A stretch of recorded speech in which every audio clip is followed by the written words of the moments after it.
Hello everyone, Rurikhan here coming at you with another episode of Soul Sacrifice Delta. It's been quite some time since I touched Soul Sacrifice. Pretty much the last time that I touched it was before leaving for Gamescom when I recorded the last episode, which was actually quite some time ago if I remember correctly. And we were currently in the chapter The End Begins. However, something has changed. I mean, not in terms of the storyline or anything like that, just in terms of the way that my character looks. I'm going to do one mission with a completely different look, simply because there's been a bunch of free DLC that has come out since I went through Gamescom and came back, which is something that they tend to do a lot with Soul Sacrifice for some reason. I remember the first title as well.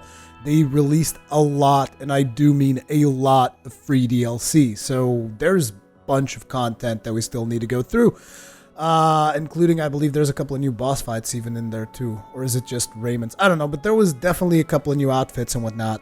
But I will stop blabbering on. We're going to go through the story. I'm going to let the story play out as per usual, and then you guys will see what my character looks like. We'll do one mission like that, and I'll switch it back to the way it looked previously.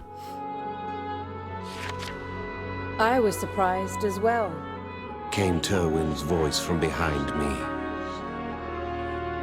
for this is the true face of Avalon's commander. He never appeared in public. As a result, precious few knew anything about him.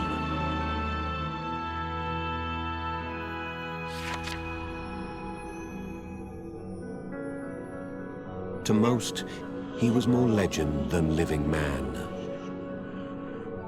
Only his name was known by all.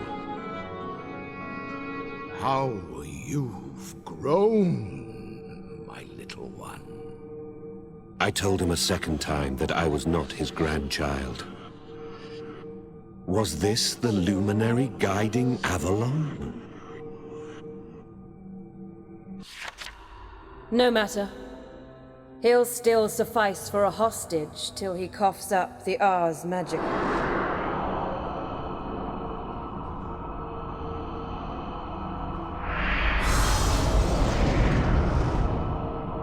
The Ars Magica in Totalis. A grimoire said to hold every spell ever known to man. The knowledge passed from one Persepius to the next.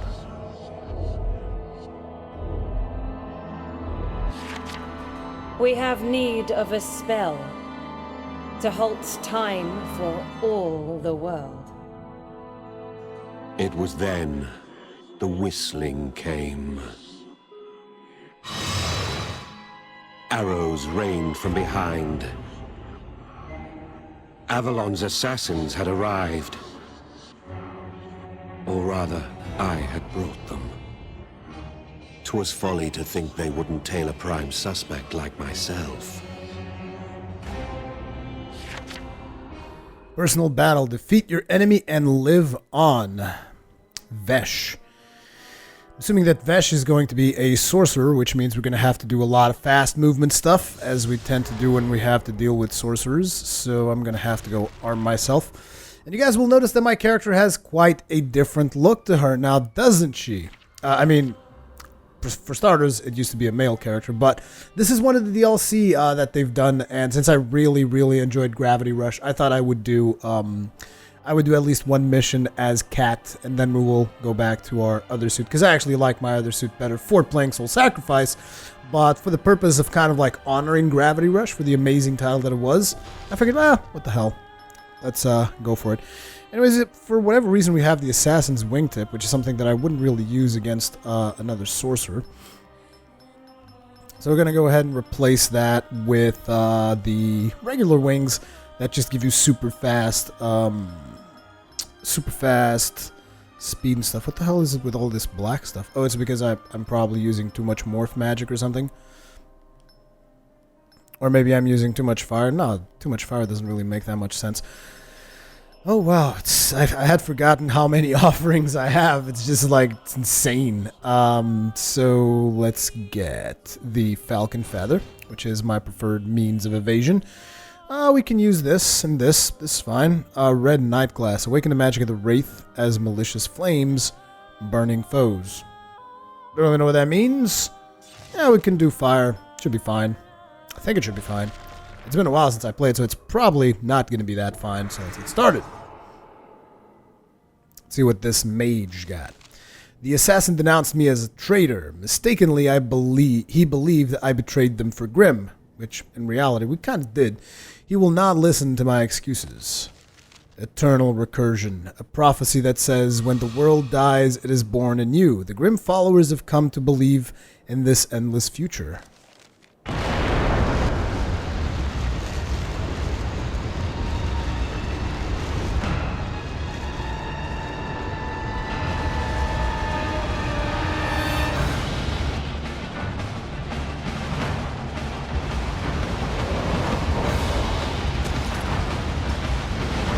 This assassin must have been tailing. I will spill your guts, you traitor!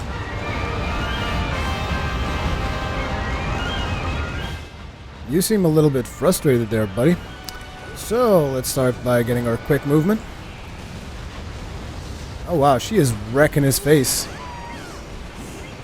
course I've been suspicious of you. Where are you going? I was there the whole time. Oh, I actually got hit by friendly fire. Careful there, Terwin. You don't want to kill me alongside our friend now, do you? Oh, you want to be a super ball? Oh, damn it. Oh, wow, that spell is just wrecking face, whatever the hell Terwin's using. And just look at that, just constantly tossing me off. Actually, I think that means something really bad in British English. I thought we were locked on. There we go. I'd never even imagined you'd get mixed up with heretics. Oh, dodge it. There we go. It's been quite some time, so my skills are pretty rusty. Let's remove this spell because this is getting pretty boring. Let's go for good old smash your face. Oh, how do you like that, Terwin? Sucks, doesn't it? Getting hit by friendly fire. Is the hostage safe? Oh, damn it. That was the wrong spell. No. Get the hell away from there. Hello. How do you like them apples? If you so much as harm the hair, Avalon will crush you. Oh, I'm so scared of Avalon. Here you go. Oh, that was nice. That was nice. A little bit of spell going off there, but I got some for you. I don't even know what this does, but it looks like it'll be pretty bad. Now, as that stuff is chasing you, It'll be a massacre. boom! Oh, he seems upset with the fact that Terwin over there kidnapped the 13th Persepius. He doesn't even realize that we were, at least I think our character was trying to prevent that. Where the hell did he go? Oh, he's right there. He's done. Yeah, he's not really that powerful, this dude. Usually I'm more used to fighting Magusar at this point, because you fight Magusar a whole bunch of times in the Magusar quest line. So, yeah, that is a lot harder than this dude. Completed. Obviously, we're only going to get 2 bonuses. That's okay, though. Got some golden homing stuff. I'm not a big fan of these particular spells. What's this? Release a noxious beastly roar to send enemies flying. Yeah, not really a fan of these spells that we've got in here. Then again, you usually don't tend to get that many good spells off of one-on-one quests, because there's not a lot of bonuses to be had to begin with. Gravely injured, the assassin made his plea. They had read and were offering an exchange. I failed to stifle a groan. For she must have been taken, and just after we parted. By the man sent to shadow me, no less. The members of Grimm deliberated. We have ample store of apple shades already. Having persuaded the others, Terwin spoke for the Order. You, Tell them they will have no accord. The assassin left, leaving a trail of blood behind him. Red was to be left to her fate then. Our goal is greater than any one of us. The eternal recursion must stop. Turin spoke these words to her shaken comrades. Well, so be it. The task falls to me. I'll have to save Semilia myself, poor forgotten creature. And fair enough, I'm responsible in part for her capture. Can't let the girl die before I pay her back. She'd haunt me. The Order of Grimm seeks to prevent the prophecy of eternal recursion. And Red Hood may get caught in the middle. Our author is planning to challenge the Order of Grimm.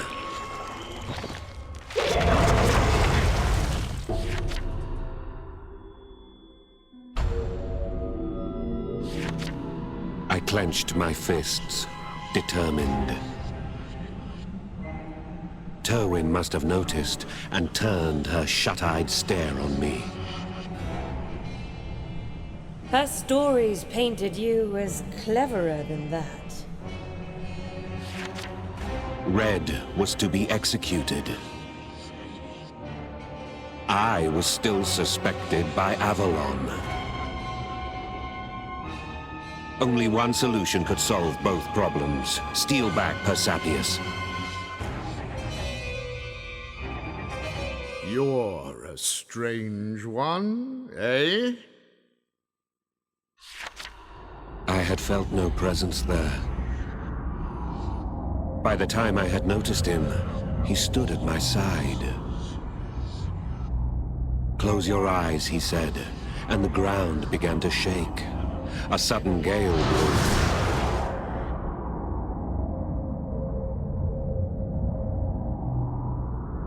You thought me a doddering old man too, did you? I opened my eyes to unfamiliar surroundings. Turin and the Order were nowhere in sight. What had happened? I've a good enough grasp of that lot now. No sense in lingering. The wily old goat. Not one of them had seen through his act. He had been able to escape from the very start. In retrospect, the notion that Avalon's head would be so easily taken was preposterous. We'd best be off, eh? Your friend will be waiting for us. I made for Avalon's fortress as fast as I was able. The hours till Red's execution were ticking away.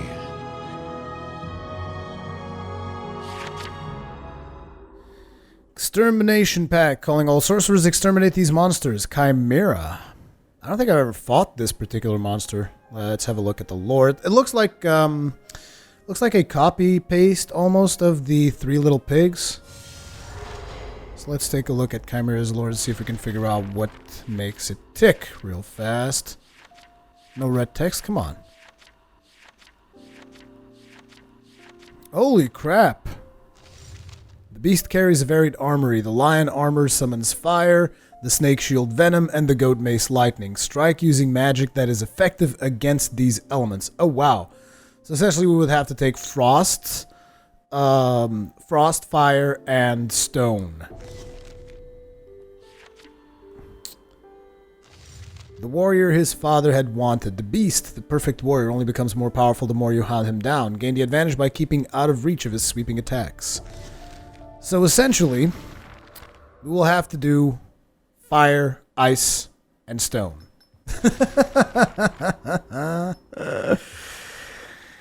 Yeah, like that's gonna work. But for starters, I need to switch back the gender of my character to male. He's already got his equipment and all of his loadout set up, so that looks pretty decent. Oops, wrong pages there. Go back to offerings. What are we gonna do? We need to focus like on 1 or 2 elements tops. We're not gonna be able to use everything.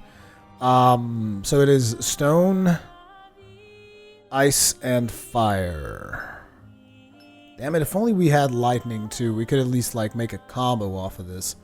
Let's see, fire, stone. No, that's not gonna work. None of these combo off of each other, which is very, very... Well, in reality, I think ice could combo off fire, so we could do ice and fire. So, let's go for our good old flower power. We'll go for an ice flower power. So let's see. We will do ice terrain here. I still need to come up with a better strategy than flower power because eventually it's just going to not work anymore. The reason I'm not working on that yet is because our levels aren't ready for using neutral stuff for Grim. So I don't really care that much about switching the strategies just yet. So we'll go this route and then we'll go back up. We need a bomb. We need an ice bomb. Looking good. And now we'll do a bunch of fire. So it's going to be ice and fire. And our objective is going to be to burn it, then freeze it. Oh, in that case, my mistake. Yeah, we should probably use more fire stuff. The reasoning behind that is you want to use stuff that constantly deals fire damage to try and get the monster burning. And once the monster starts burning, then you pop the ice on it. And that is going to do a combo attack. Supposedly, if everything goes according to plan, that will deal a combo attack that should wield some pretty nasty damage. Now, let's look for ice. I don't think we can summon like one plant of each type, so that's probably not going to work out. Do we have tufts? Could we do tuft love for ice? We should probably go and get ourselves a mortar. It's just getting too much for me to scroll through all of them. So we need to like be a little bit more effective. Where is the explosives? What's this? Is this homing? No, this is like the weird ones. Okay, so here are the mortars. So we'll just grab an ice mortar, which will be great for breaking the flames. We should also get what, a tuft maybe? Oh, maybe we should get a throne. I haven't used ice rose thorn in quite some time, so I guess I could use that. Do we have anything special in terms of homing? Wait, this is homing. We got the golden glacier tree root, which is 50 damage. Not impressive. We also have the heavy knight's pike, which actually seems like it would be a lot cooler. We also have another heavy knight's pike here, which means we can actually boost this bad boy up and then boost this bad boy up, which will give us a couple more casts at least, which seems like an interesting strategy. And for the finisher, I would say we need a fire weapon. Sounds like a good idea. What kind of weapons we got? Oh, we actually have this one. I like this. I like this. Which one was the other one that I had that I liked? Oh yeah, the Swordmaster Sapling. It's such a beast weapon. I love the Swordmaster Sapling. Okay, this is looking good. This is looking pretty good. Let's look at them offerings. And also let's... What kind of a sigil are we even using right now for the finisher? Defense amp? No, I'm sorry. We need to just go back to the friggin'... I know that the Arm of the Mad Witch is something that I've used since God knows how long, but it's just a really solid arm that I like. So we're actually already using base health amp as opposed to the dark stuff, because the dark stuff is probably not working already, right? Yeah, we're not getting dark resonance anymore because we're not with Avalon. So sure, we'll do base health amp, which will give us a much more tanky approach to things. We should also place spear magic amp, maybe by... Do we have weapon magic amp? No, we have beast. Actually, we do have weapon magic amp. It just doesn't resonate. So instead, what we should get is the ice. Like frost. We could also get explosive. Yeah, explosive is good. Oh wait, no, this is too strong. This is just right. And now we need ice. Where's the ice? Ice stuff. Ice baby. Or maybe we can't get ice here. Oh yeah, we can't get. We can only get Eat Surge or Ice Surge, which means that over here we need to get different things. Sorry guys, it has been a while since I last played. There we go. We'll just do bomb magic amp. Seems like not a very solid build because it's got like 2 elements and whatnot, and doesn't seem like it's going to be a great idea, but I think it's going to work out. So, oh wow, you're actually taking me back all the way here. That's not very nice of you, is it? That's fine. That's fine. We'll deal with that. Oh wait, what the hell? Let's go back. There we go. That's what we want. Thank you very much. That was a mess. Bersapius wanted to know the Grim cult's ultimate goal. They needed a certain spell to halt the eternal recursion, and that was why they searched for the Ars Magica. The very thought chills me to the bone, but if we are late, Similia will be executed. Monsters have appeared on the road before us. Namely the Chimera. Whoa, what the frack? The hell is this?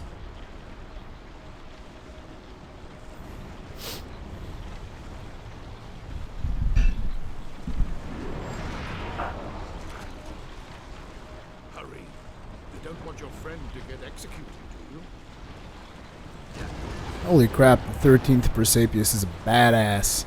Not to mention this scenario is awesome.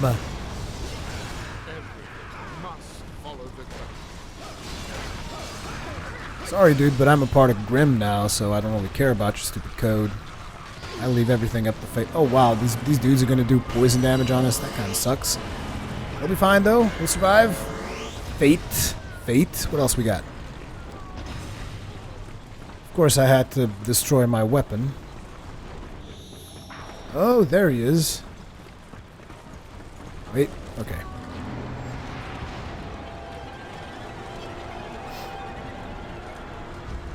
Yep, looks just like the 3 little pigs. Here you go, have some fire. I really wanted to get this thing. Are you kidding me? Come on, dude, stop it. Thank you very much. That's fine. I'll take that damage. Okay, so we need to do some more fire. So let's switch over to the weapon. Oh crap! Got rammed. Of course, Avalon is going to be using the Archfiend Elemental Vulnerability because we're striking the snake. Oh, I get it. It's actually vulnerability according to the portion of the monster that you're attacking. That's actually really cool. That's a nice concept that we haven't seen, at least I personally haven't noticed it on any fights before. But essentially, if you target the snake with fire, it seems that you will be hitting up the elemental vulnerability.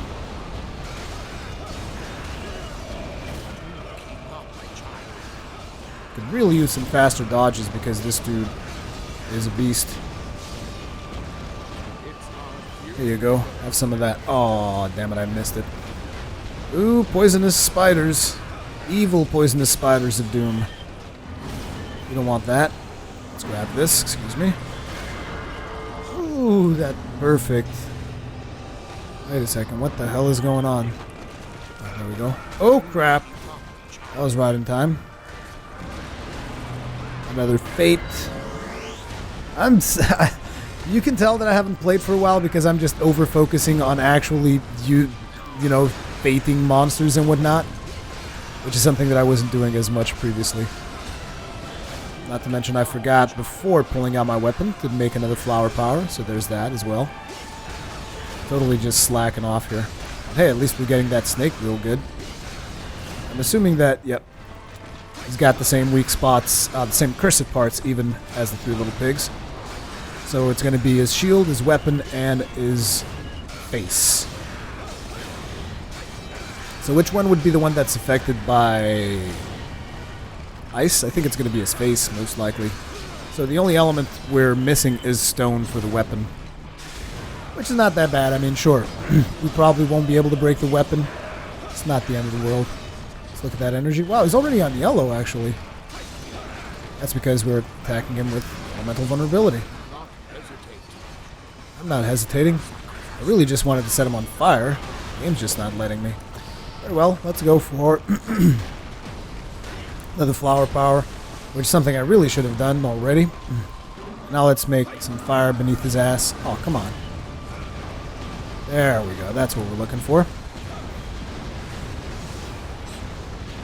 And then when the flower power goes away, we should just pop our ultimate weapon attack, or I should say our charged weapon attack.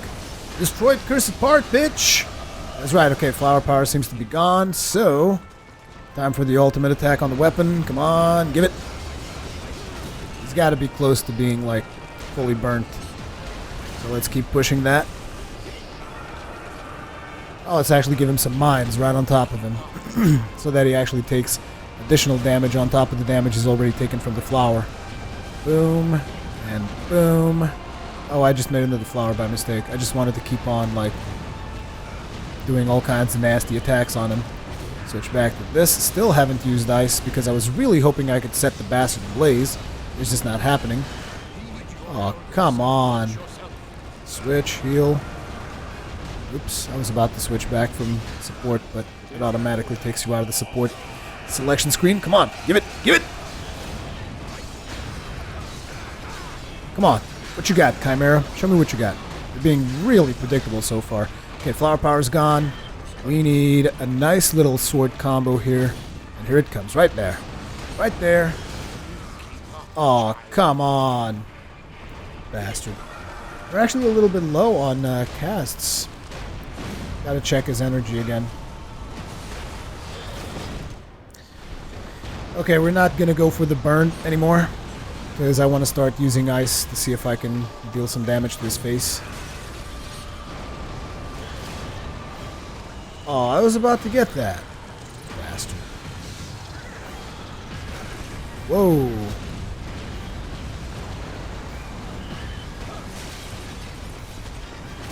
The hard part is actually hitting him in the face, but I can always do this.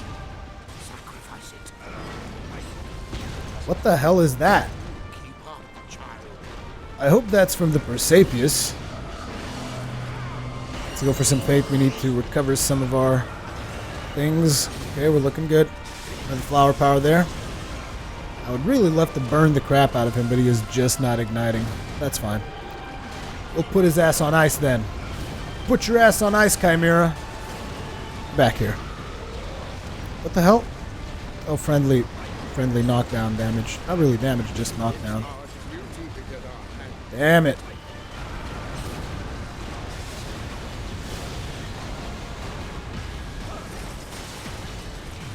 I'm surprised I haven't got... Oh, I was about to say I'm surprised I haven't gotten Archfiend Elemental Vulnerability, but I'm not supposed to get that anymore since I already got it once. There we go. Let's fate this. As he tramples my face, that's fine. Why don't you have some damage, huh? How about that? That work for you? Let's put another flower power on his ass. Burn, baby, burn! I'll switch back to this. Hesitation is for the weak. I'm not going to sacrifice that. Still not going to sacrifice Persepius. I find it interesting that the Persepius is all-seeing and whatnot, so I'm pretty sure the Persepius is aware of our Grim affiliation, so to speak, because our character is somewhat, even despite the fact that he is just a Avalon sorcerer, he kind of, when you're doing the Grim missions, you can tell that there's some kind of empathy for the Grim, which is why he wants to save Similia. I mean, why else would he want to do that? So I'm wondering what's going to happen in regards to that, because like I said, Persepius is not an idiot. Still, Chimera is pretty weak sauce up until this point. Then again, maybe I'm just over-leveling it, I don't know.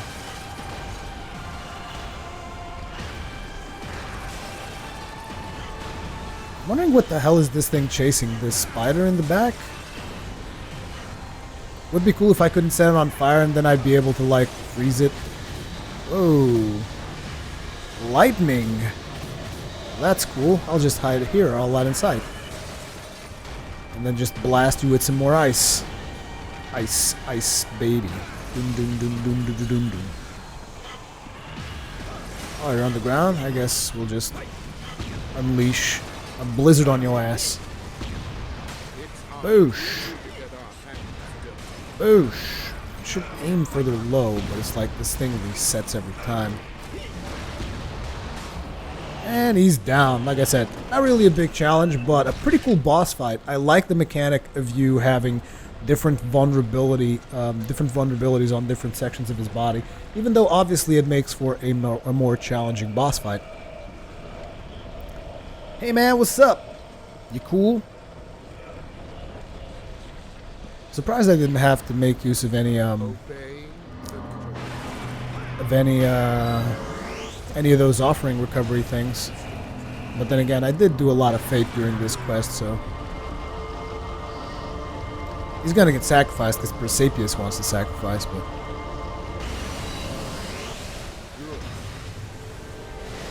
fighting the eternal recursion. So much content in this title. I mean, this is episode, what, 29, I believe? I think it's 29.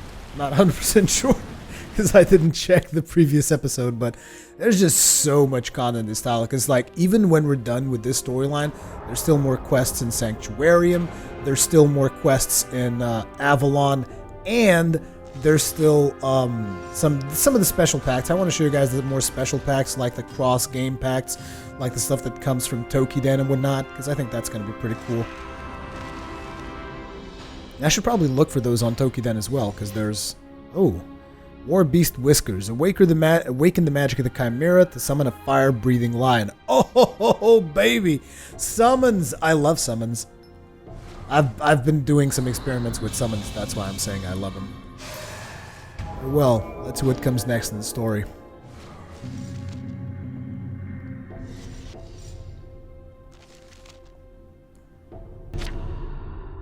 That grim lot prattled on about averting the world's end.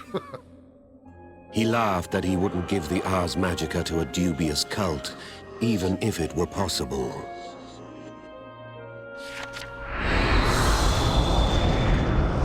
But the book doesn't exist in the first place, he explained. Not as such. It's all up in the old noggin. The flesh, he claimed, is but a vessel for carrying knowledge on to the next generation.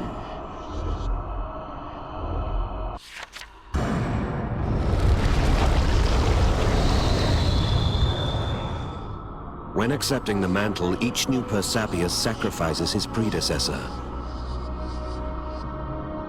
In so doing, he claims all of the prior generation's memory. The sum of that knowledge is the Ars Magica in totalis. But such a colossal store taxes the human memory past its limits. The price is his inability to learn without forgetting something else. For you, I'll make an exception. Your name, please? He joked that I should hope he didn't forget anything important in exchange.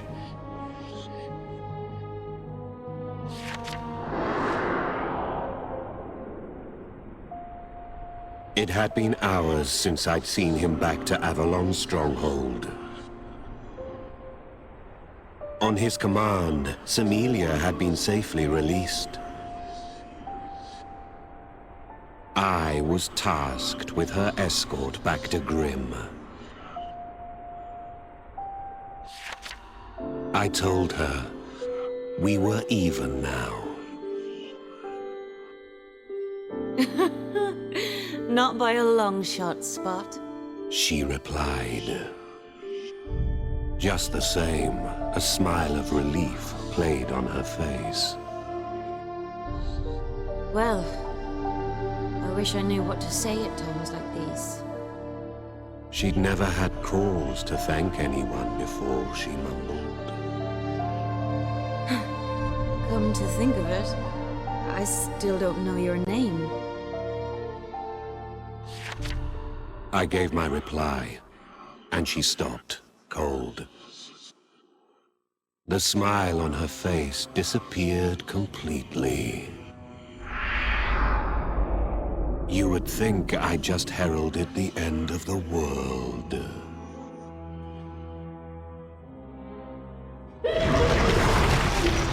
Soon, the author will be told of the grim prophecy in detail. The prophecy never should have come to light. That's why this memory was buried. And don't forget, this memory took place before the encounter with Magusar. Red Hood offers a new perspective on this entire tale. Go ahead and read it, but don't let it confuse you.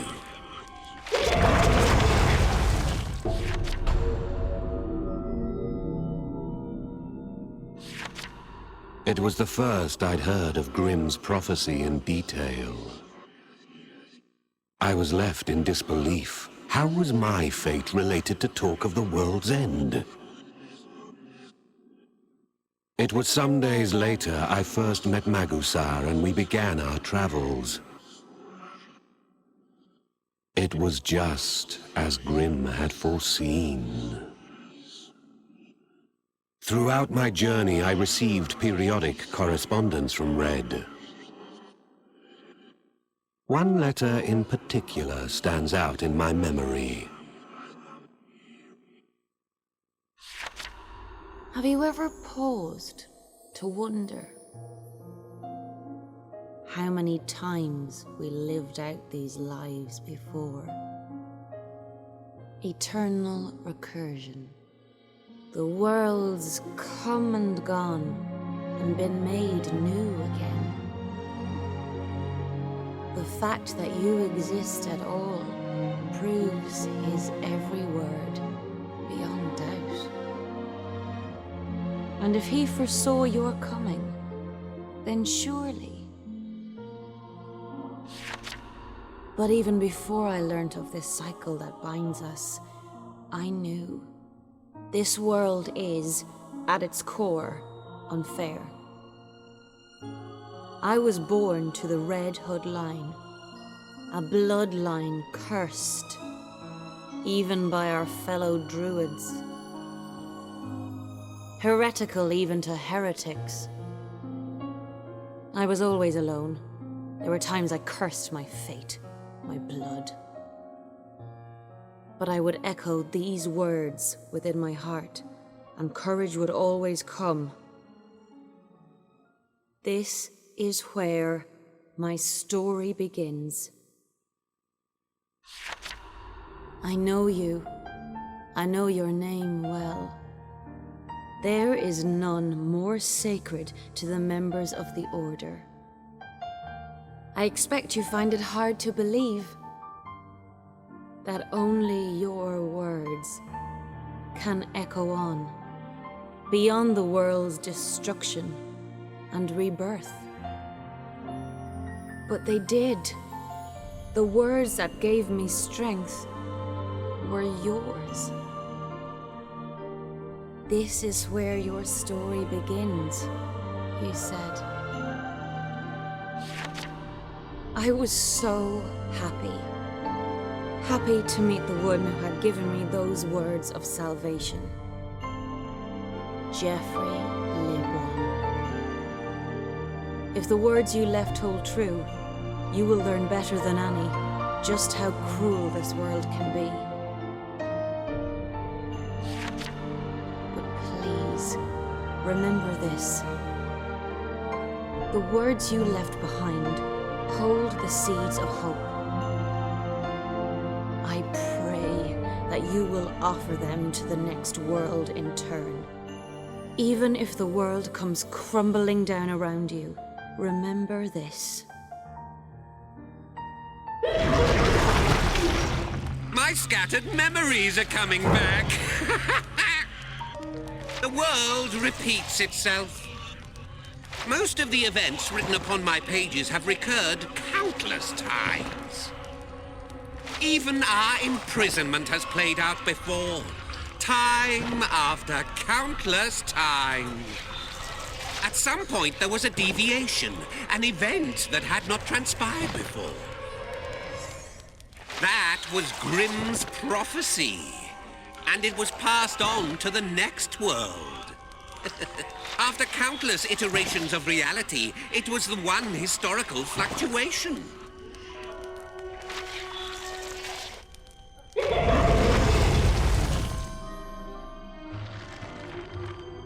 The encounter with Red Hood was special, a tale that should never have existed. It was an event that occurred even before the meeting with Magusar. Red Hood told the journal's writer of his fate, according to Grimm's prophecy. Later, the writer of the journal and Magusar would meet. Their journey was nearly the same as it had played out countless times before. Just like Grimm's prophecy, exactly as Red Hood had described.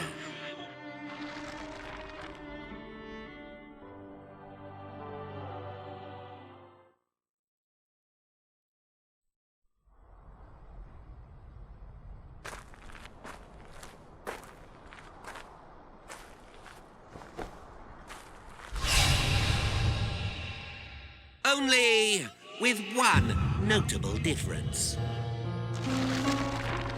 On the journey, the journal's author began to suspect an eternal recursion. Near the end of the world, Magusar went berserk, and the author was convinced. And once you are aware of the charade, the world can never be the same again. Reality continued to recur, but things were gradually rewritten.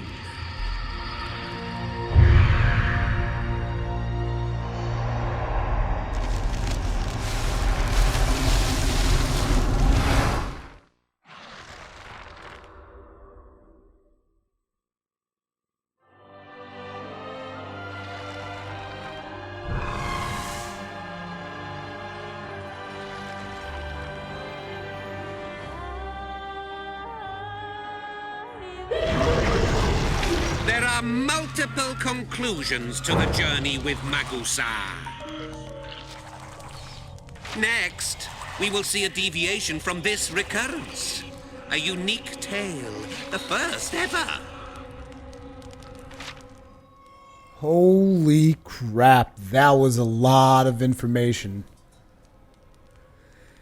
It's just like I get to this point where I start thinking, how can the stories in this title get any better? And the title just like, oh, here you go, boop. The eternal recursion and Red Hood's part and all this, it's just completely insane. But that is going to be it for this episode, guys. As per usual, leave me your comments, feedback, all that kinds of good stuff in the comment section below. Thank you very much for watching, and I will see you guys in the next one.